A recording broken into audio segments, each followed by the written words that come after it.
channel. Now, as from the thumbnail, you obviously can see that we're talking about the ClearClick Video Converter 2.0. I actually sent an email out to them seeing if they would work with me and let me do a review for them for this product, and they were actually super cool about it and they sent one out to me. Thank you, ClearClick, for sending this out to me to do a review on.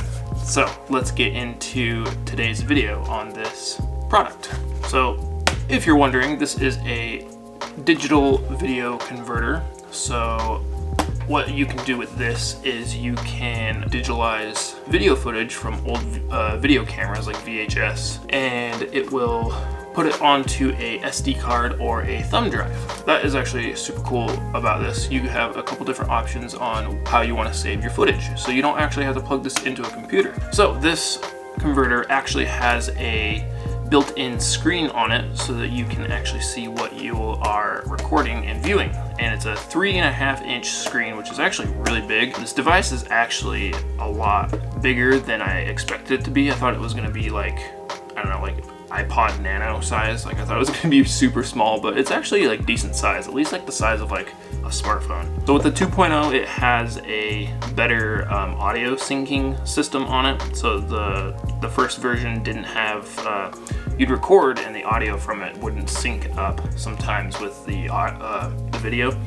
And so they fixed that on the 2.0. It has the function to pause and resume while recording. If you don't want to take up a bunch of room, or I guess space on like your SD card or your thumb drive, you can select different functions for it to stop recording at a certain time period. So it has 60, 90, 120, and 150 minutes, and it'll stop recording at whatever you set the timestamp to. And what's really nice about it is it records the footage or the files to an MP4 file, and it's a great option for mobile. If you are wanting to make a film, or you're on some kind of a trip or something like that, or you want to do, say you're a skateboarder and you want to go out and film with a bunch of friends, and you go out on a trip or something like that, it's a good way to digitalize your footage on the go. So what's super cool about this is it's not just for camcorders. You can use it, say you are a gamer out there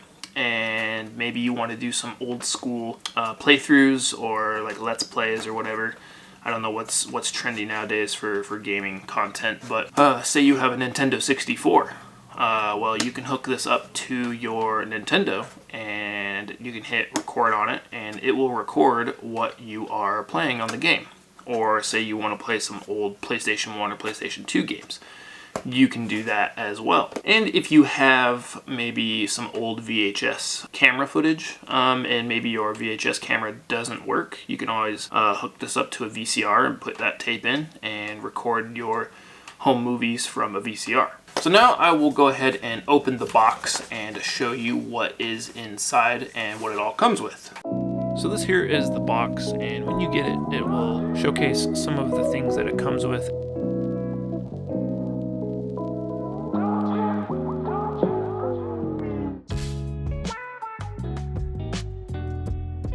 And when you open the box, you will be presented with the converter nicely packaged in some plastic.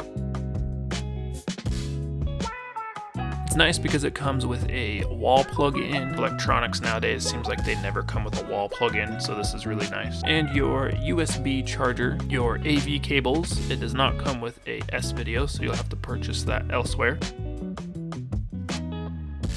And your user manual.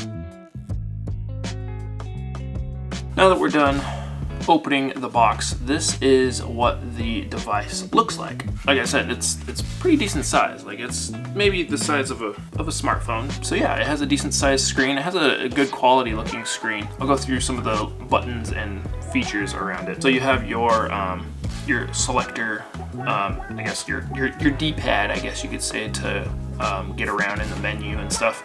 And the up and down is the volume. You get your power button up here. As soon as you plug it into a power source, it'll turn on. But if you want to turn it off, you'll hold it down and it'll ask you if you want to shut it down. You can say yes or no.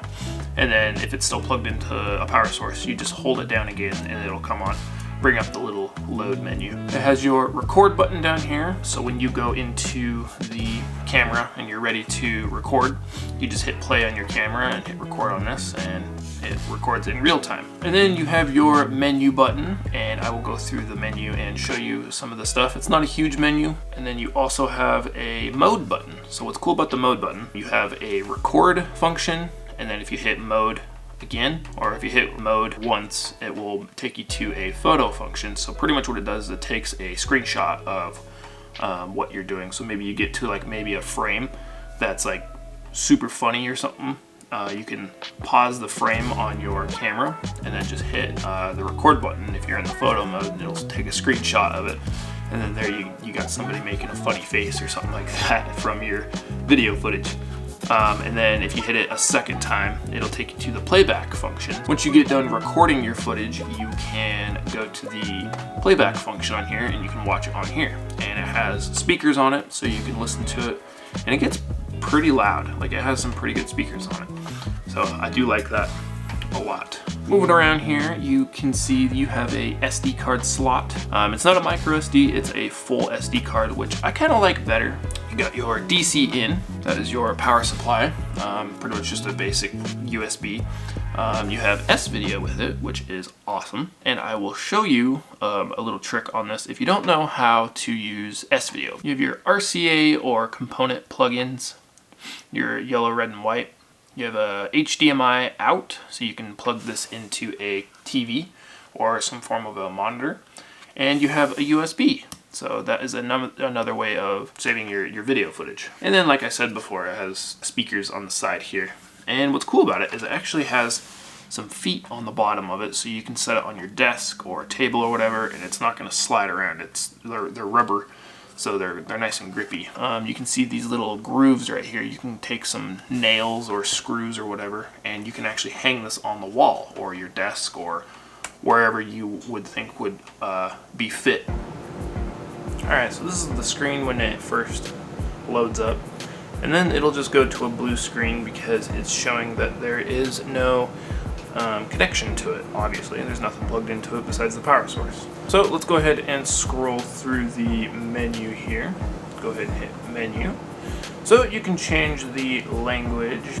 So you can choose the system date and time setting. So what it does is it sets the time, pretty much just sets the time inside of the internal clock. You can choose a watermark timestamp. So kind of like how old video cameras are, they have the little timestamp down here in like the bottom right corner of the video. You can have that as well. You can turn on the signal loss detection. So if there is somehow a signal lost from the camera or your gaming system or whatever you have your converter plugged into, it'll show you a warning or a message that says that the signal's been lost. So that's actually really nice. Auto stop recording, so this is what I was talking about earlier. You got 150 minutes, 120, 90, and 60. So that's you set those, and as soon as you start recording, it'll pretty much set a timer, and it will stop recording within the time frame that you choose. But for right now, I'm just going to leave it off. Video size, so you can either choose 720 by 480, or you can choose 640 by 480. Keep that just because we gotta have the best video quality possible, you know what I'm saying? Video source, so this is how you change from your RCA cables or S-Video. Default storage device, so what that means is you can either have your SD card or your USB.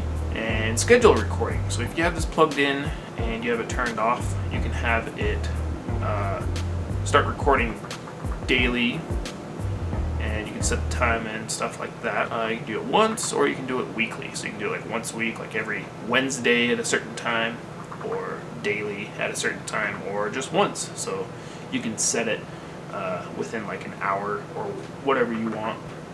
Restore factory settings. So this is pretty much just all the settings that are on it. It'll pretty much just format the entire converter and reset all the settings to the standard when you get it out of the box. Formatting, so you can actually format your SD card or your USB drive. to clear all the room out for this. And firmware upgrade.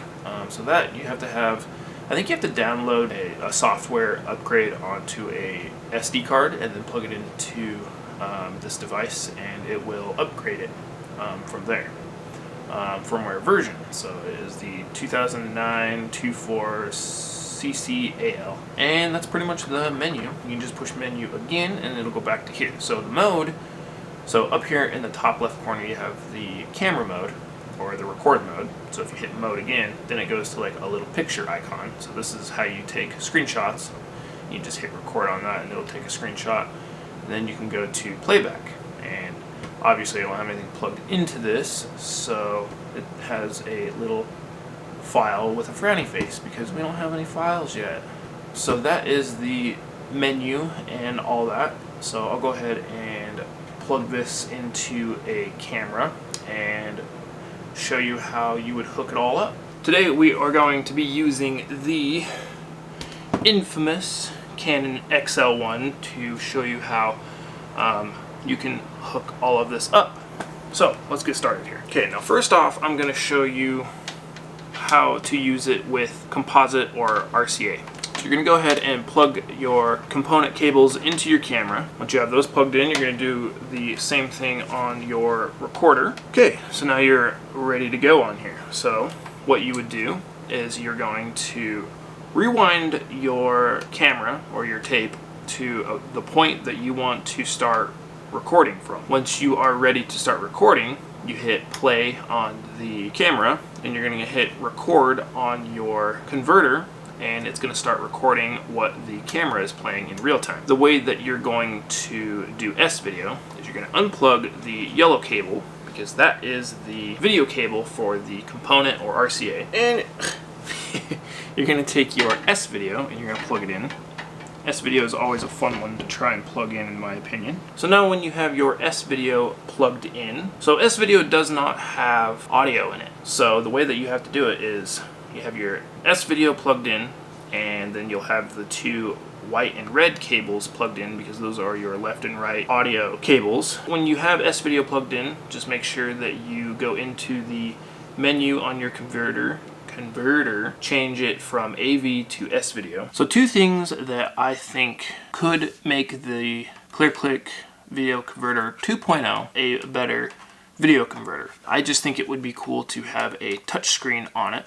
Along with the selector. I think it'd be awesome if they made it with an internal battery on it so that you could actually charge this. And reason is because there's a lot of people out there who are trying to find ways to go tapeless. If you ever make a 3.0 ClearClick, definitely make it with a internal battery. That way people can run this tapeless without tapes in the camcorder. I think it would it would simplify the process and the whole mess of wires and all that. I'll probably make a video in the future about how to go tapeless with this device. I think it's a great device to actually go tapeless with because you actually have a screen to monitor what you would be filming. Thank you ClearClick again for sending this out to me. I really, really appreciate it. This is a really fun video to make, and I enjoy helping everybody out there with how these old cameras work and helping you out with anything else that you need. And